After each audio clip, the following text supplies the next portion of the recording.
Bienvenue dans cette nouvelle session de 15 minutes de grâce et de vérité.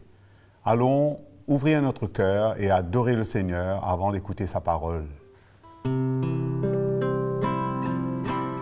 Ici tu es présent, ici tu es présent, ici tu es présent, nous te célébrons, Seigneur.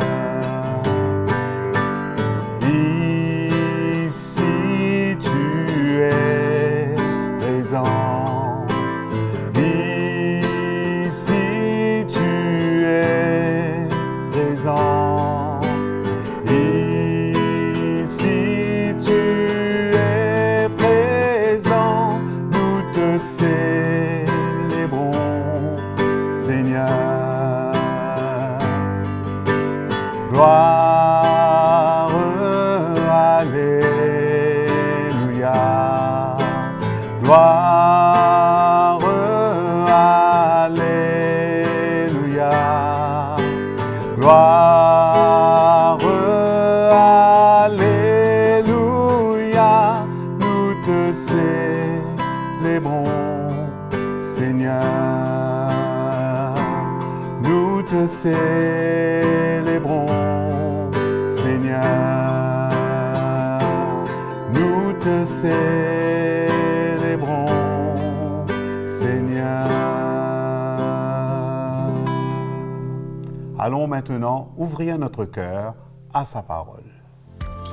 Bienvenue à tous dans cette saison de 15 minutes de grâce et de vérité.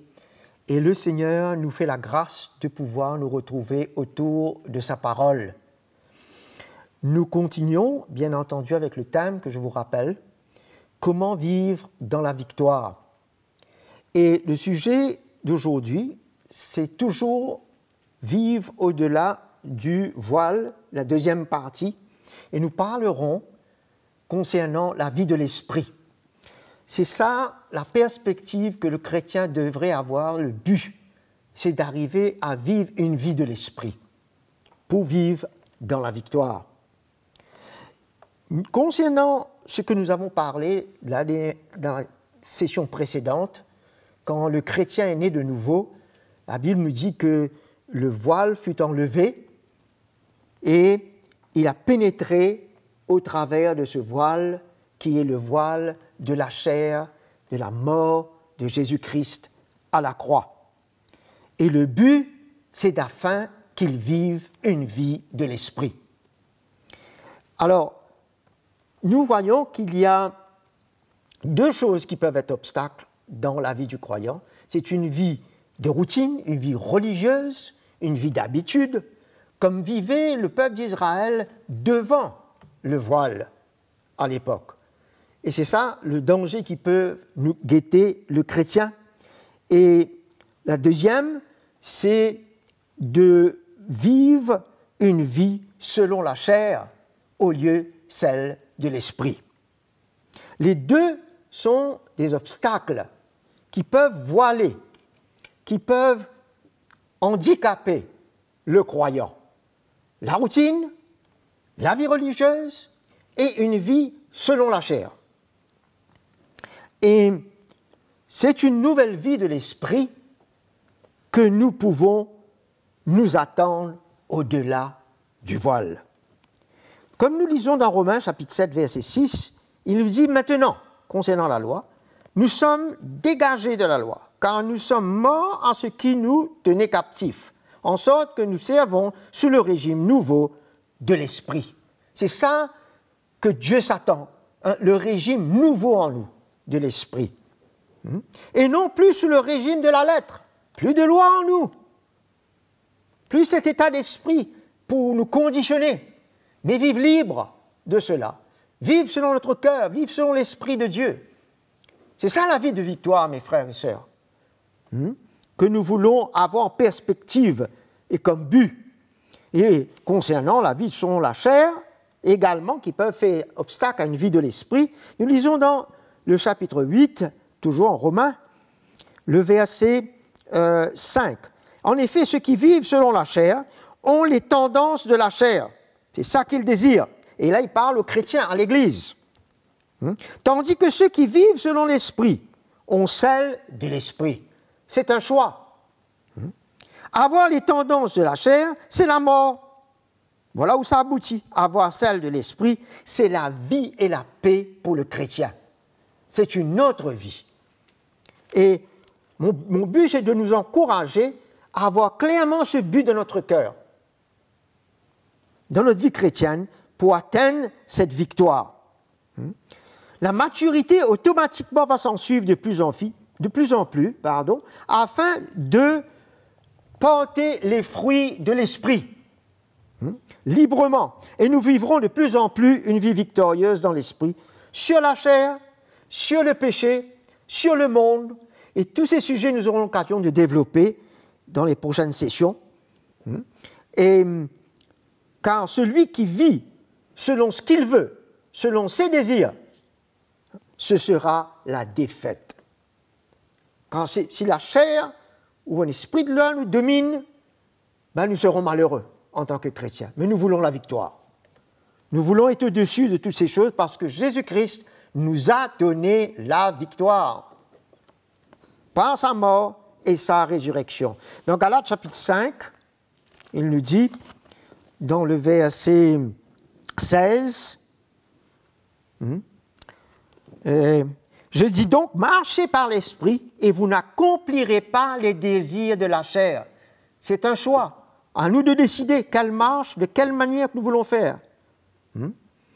Et le verset 17, car la chair a des désirs contraires à celles de l'esprit et l'esprit en a le contraire à la chair.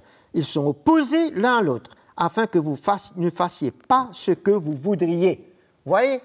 Alors, c'est notre âme qui est confrontée, nos pensées, notre volonté à ne pas vivre et faire ce qu'on veut, selon nos pensées, nos désirs, comme c'était autrefois. Dans Éphésiens chapitre 2, Paul nous parle. Vous viviez autrefois de cette manière.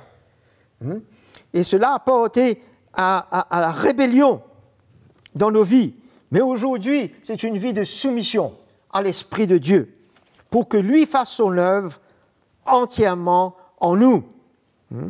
Alors, nous voyons qu'au travers de sa mort, dans l'Hébreux chapitre 10, que nous avons déjà lu au tout début, nous avons eu accès au travers du voile, et de l'autre côté du voile, nous devons demeurer maintenant. Nous serons pénétrés dans l'esprit. Maintenant, nous devons demeurer dans un état spirituel et non charnel, et non sous le poids de la loi. Bien entendu, si nous nous identifions continuellement à sa mort, en crucifiant ce vieil homme qui veut se lever. Et nous vivrons alors de plus en plus une nouveauté de vie victorieuse, libre de nous-mêmes, mes frères et sœurs, libre de cette vie charnelle, libre de cette vie religieuse, avec ses principes, car cela nous pèse, c'est fatigant de vivre comme cela. Paul nous dit dans Galates chapitre 5, verset 1er, c'est pour la liberté que Christ nous a libérés. Il nous a libérés, mais c'est il nous a libérés pour pénétrer au travers du voile, afin de vivre libre au-delà du voile.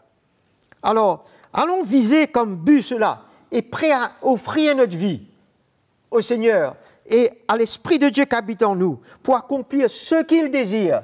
Parce que c'est Dieu qui met en nous le vouloir et le faire. Il met son désir maintenant. Nous n'allons pas vivre selon nos désirs charnels et de nos pensées. Voilà où va se pointer la victoire de nos vies, mes frères et mes sœurs. Et juste pour vous rappeler qu'à la mort de Jésus, le voile dans le temple naturel fut brisé, du haut en bas. Pas du bas, parce que ça aurait été de l'homme. Nous voyons que cette séparation a été emmenée par Dieu.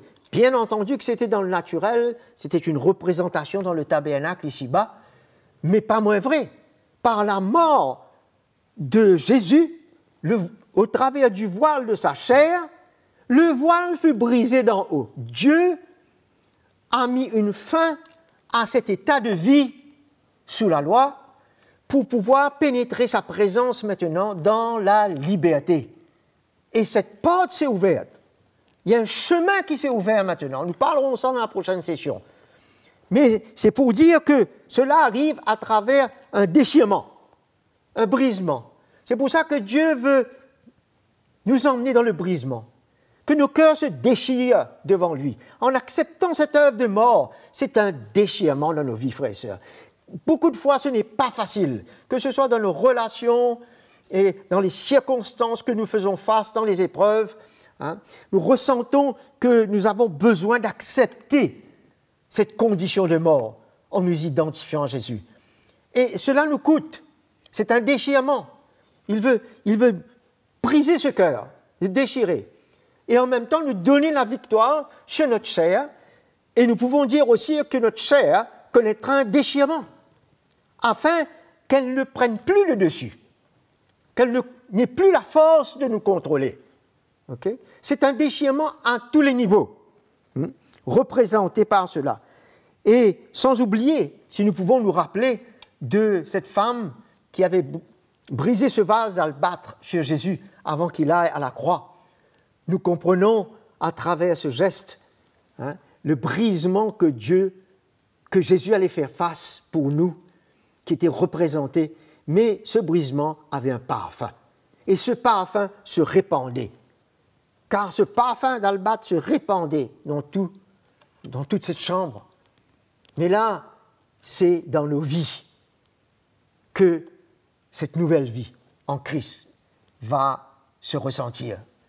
Et ce parfum va paraître au travers de nos vies, le parfum de Christ, d'une nouvelle vie en lui.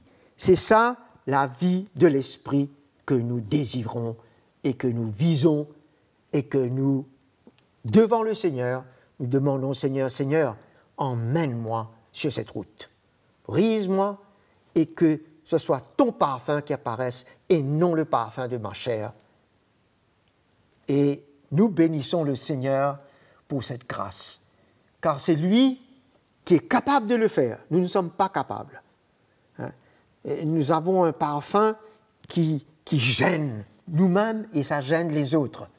Mais le parfum de Christ va attirer les autres et va nous emmener dans une relation de vie dans l'esprit avec nos frères, nos sœurs, pour servir Jésus ensemble dans une nouveauté de vie.